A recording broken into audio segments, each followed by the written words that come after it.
Hello السلام علیکم۔ آج جو اس وقت سارے ہندوستان میں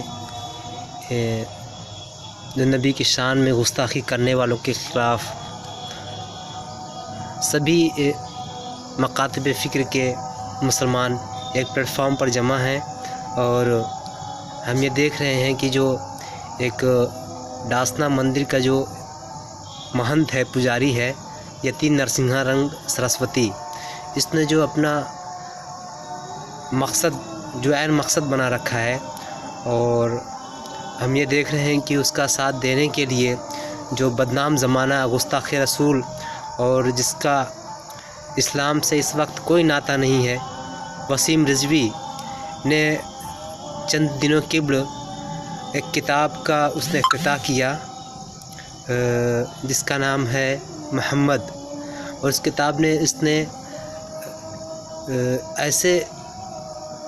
نفرت اور زہر بھرے ہوئے الفاظ کا استعمال کیا ہے، اور نبی کی شان میں اس قدر گستاخی کی ہے کہ جو ایک عام مسلمان بھی سن کر برداشت نہیں کرے گا۔ تو یہ مسلمانوں کے نام پر جو سرانگیزی پھیلائی جا رہی ہے، اور یہ اس وقت وسیم رضوی اور ڈاسنا مندر کا جو مہنت ہے، پجاری ہے، یتی نرسنگھا نند سرسوتی، اور اس نے جو نبی کی شان میں گستاخیاں کی ہیں، اس کے خلاف نہ گورنمنٹ کوئی ایکشن لے رہی ہے، جس کی وجہ سے یہ نالائق بدنہاندہ آئے دن ایسی نفرت سے بھری ہوئی اور اپنے سوچ و فکر کا اس نے عکاسی کرتے ہوئے مسلمانوں کو دل آزاری کی ہے، مسلمانوں کو ٹھیس پہنچایا ہے، اور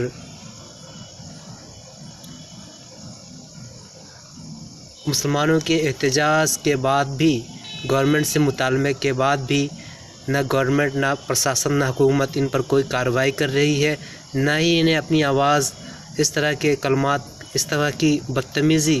سرانگیزی کرنے سے انہیں روکا جا رہا ہے، اور آئے دن اس کی گستاخیاں بڑھتے ہی جا رہی ہیں۔ اور اس کا ساتھ دینے کے لیے جو اس وقت وسیم رضوی، جس نے کچھ مہینوں پہلے قرآن پاک کی 26 آیتوں کو تشدد کا بڑھاوا دیتا یہ قرآن کی 26 آیتیں جو تشدد و وائلنس کو بڑھاوا دیتی ہیں، اس نام پر اس نے سپریم کورٹ میں پیٹیشن داخل کی کہ ان آیتوں کو قرآن پاک سے نکالا جائے، جبکہ اس کا جواب بڑے بڑے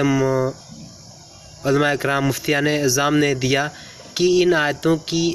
5 آگے اور 5 آیتوں کو ملایا جائے، چونکہ قرآن پاک ایک کتاب کی شکل میں ہے، اور اگر جو ہم اس کے بیچ کا کوئی مخصوص حصہ نکال کر اس کا غلط مطلب لوگوں کے سامنے، عوام کے سامنے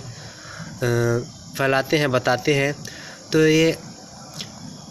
ان لوگوں کی ذمہ داری ہے کہ یہ تسلسل میں کیا لکھا ہوا ہے۔ اس چیز کو اگر جو ہم بالکل تسلسل میں دیکھتے ہیں، کڑی کے بعد کڑی دیکھتے ہیں، تو اس کا پورا مطلب کیا نکلتا ہے، جس کو چھوڑ کر اس نے نہ 5 آیتوں کو آگے دیکھا، نہ پیچھے دیکھا، پوری آیتوں کو نکالا نہیں، بلکہ کچھ 20 کے کچھ حصوں کو لے کر یہ کہا کہ یہ تشدد کو بڑھاوا دیتی ہیں، یہ جہاد کا حکم دیتی ہیں، کافروں کو مارنے کا حکم دیتی ہیں۔ ایسا کچھ نہیں ہے، جبکہ اسلام ایک امن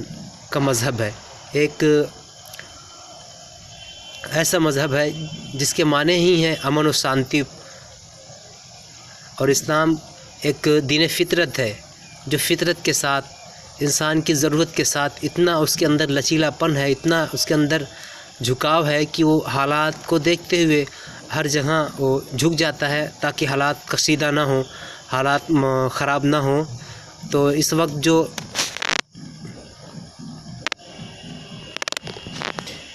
جو ڈاسنا مندر کا جو یتی نرسنگھا نند سرسوتی، اس کی تقریباً کئی مہینوں سے مسلسل اس کی ویڈیوز اور اس کی دوسری بہت ساری سوشل میڈیا پر ایسی ویڈیوز آ رہی ہیں جن کو سن کر ایک مسلمان آگ بگولا ہو جائے گا، یا تو یہ شخص ذہنی طور پر بالکل معذور ہے، یا اس کا ذہنی توازن کھو چکا ہے۔ اس حالت میں وہ ایسی حرکتیں، ایسے نازیبہ کلمات کہہ رہا ہے، جبکہ ان کا ساتھ دینے کے لیے اس کے پیچھے ظاہراً کوئی نظر نہیں آتا، لیکن پھر بھی یہ کہتا ہے کہ میرا مقصد صرف یہ ہے کہ میں دنیا سے اسلام کو اکھاڑ پھینکوں، دنیا سے اسلام کو نسل و ہندوستان سے نسل و نابود کر دوں، ہندوستان کی جمہوریت کو، ہندوستان کے جمہوری نظام کو مسلمانوں سے بہت خطرہ ہے، اور اس دیش کو وہ ہندو راشٹر کہتا ہے، جبکہ اس دیش کی آزادی میں ہندوستان میں جب سے مسلمان آئے، یہ تاریخ شاہد ہے، تاریخ گواہ ہے کہ ہندوستان میں جب سے مسلمان جس زمانے میں انہوں نے قدم رکھا، اس زمانے سے ہندوستان کو اپنا دیش، اپنا کبھی اس کے اندر یہ بات نہیں تھی کہ یہ یہ ہمارا دیش نہیں ہے، یہاں مسلمانوں کو ایک دوسرے درجے کی شہریت کے نظریے سے انہیں دیکھا جاتا ہے، جبکہ ایسا کچھ نہیں ہے۔ ہندوستان ایک گنگا جمنی تہذیب ہے، اور یہاں پر جتنا ہندوؤں کا یہاں کی اور دیگر مذاہب کا جتنا یہاں پہ ان کا یوگدان رہا ہے، اس سے کم مسلمانوں کا نہیں ہے۔ ہم یہ اس بات سے بخوبی واقف ہیں کہ جنگ آزادی میں سب سے پہلے انگریزوں کے خلاف اگر جو کسی نے محاذ آرائی کی ہے، انگریزوں کے خلاف بولا ہے، انگریزوں کے خلاف لڑنے کے لیے عوام کو متحد کیا ہے، وہ قوم مسلمان کے ہی اس وقت کے علماء فضلہ تھے، مفتیان کرام تھے، جنہوں نے اپنے درس گاہوں سے، اپنی قیام گاہ سے مسلمانوں پر جہاد فرض قرار دیا کہ انگریزوں کے خلاف لڑنا ان پر جہاد ہے، فرض ہے یہ۔ تو ایسے حالات میں ہم چونکہ تاریخ کا مطالعہ کریں، تاریخ کو اگر جو ہم دیکھیں، تاریخ کے اوراق کو پڑھ کر اگر ہم اس چیز کو دیکھیں تو ایک نہیں، دو نہیں، بلکہ ہزاروں لاکھوں کی تعداد میں علماء کرام کو پھانسی پر چڑھایا گیا۔ ان کا صرف جرم اتنا تھا، ان کا صرف قصور اتنا تھا کہ وہ انگریزوں کے خلاف انہوں نے آواز بلند کی، انگریزوں کے خلاف لڑنے کے لیے لوگوں کو آمادہ کیا، لوگوں کو بلایا کہ ان کے خلاف لڑنا، ہمیں اپنے دیش کی، ہمیں اپنے ملک کی زمین کو جو انہوں نے جبراً قبضہ کیا ہے، اس کو آزاد کرانا، ان کے چنگل سے چھڑانا، یہ ہمارا فرض ہے یہ۔ اور اس کے لیے انہوں نے فتویٰ جہاد کا دیا اور ان کے خلاف، انگریزوں کے خلاف لڑا، اور بے شمار علماء کرام کو انگریزوں نے پھانسی دی۔ اور سب سے پہلے انگریزوں کے خلاف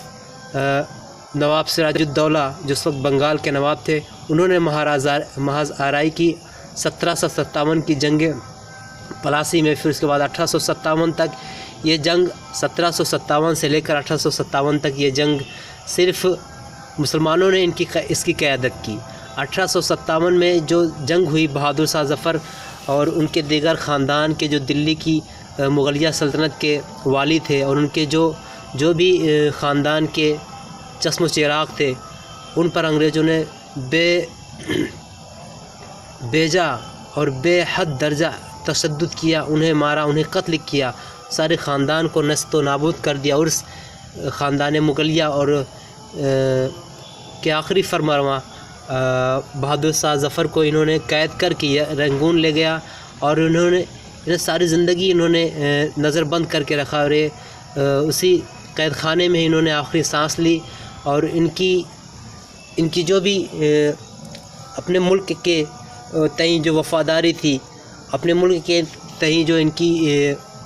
کی جو فکر تھی، وہ یہ تھی کہ ہم اپنی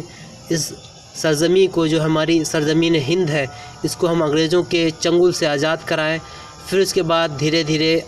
1857 سے لے کر 1947 تک جو جنگ ہوئی، پھر اس میں دیگر اور لوگوں کا نام آتا ہے، چونکہ اوائل جو شروعاتی دور تھا انگریزوں سے لڑنے کے لیے جو جہاد کیا، اس میں بیشتر اور تقریباً سبھی جتنے حضرات جنگ آزادی میں ملوث تھے، اپنے دیش کو آزاد کرانے کے لیے جن لوگوں کی پیش تھے ہر معاملے میں، ان میں مسلمان اور جو اس وقت کے ائمہ کرام تھے، جو دینی پیشوا تھے، مذہبی پیشوا تھے، انہوں نے اس کی قیادت کی۔ اور پھر ہمیں دیکھتے ہیں کہ 1869 میں گاندھی جی کا پیدائش ہوئی، پھر اس کے بعد دوسرے جو بال گنگادھر تلک اور جو دوسرے جنگ آزادی میں جو دوسرے لوگوں نے جنگ آزادی کی قیادت کی ہے، پھر ہم دیکھتے ہیں کہ 1900 کے بعد یہ جو جنگ آزادی کے جتنے بھی قائدین، جتنے بھی لیڈران تھے، ان میں دوسرے مذاہب کے یا پھر غیر مذہب میں یہ لفظ نہیں کہنا چاہوں گا، لیکن پھر ان کے اندر اتنی انٹلیکچولیٹی جسے ہم کہتے ہیں اتنی نہیں تھی. یہ باقی اپنے معاملات میں اتنا سنجیدگی سے نہیں لیتے تھے. پھر 1900 کے بعد انگریزوں کے خلاف پنڈت جواہر لال نہرو، مولانا ابوالکلام آزاد اور دیگر قائدین جو لیڈران تھے، انہوں نے محاذ آرائی کی قیادت سنبھالی. پھر ہم دیکھتے ہیں کہ ہندوستان میں کیسے نظریات جو ہیں لوگوں کے بدلے. جو گنگے جمنی تہذیب تھی اس کی اس ساکھ کو، اس کی اس پہچان کو لوگوں نے مجروح کیا. اور پھر دھیرے جنگ آزادی کے بعد گاندھی جی کا قتل کیا گیا، اور پھر اسی کی کڑی سے جڑتا ہوا جو آج کی جو حکومت ہے، جس نے ہندو مسلم کے نام پر راجنیتی کر کے حکومت پر قابض ہوئی ہے. اور اس حکومت کو یہ بات بہت اچھی طرح سمجھنا چاہیے کہ اگر ہم اپنی مفاد اپنے مقصد کے لیے اپنے مفاد پرستی، اپنے مقصد اپنی حکومت کو چمکانے کے لیے، اپنی گدی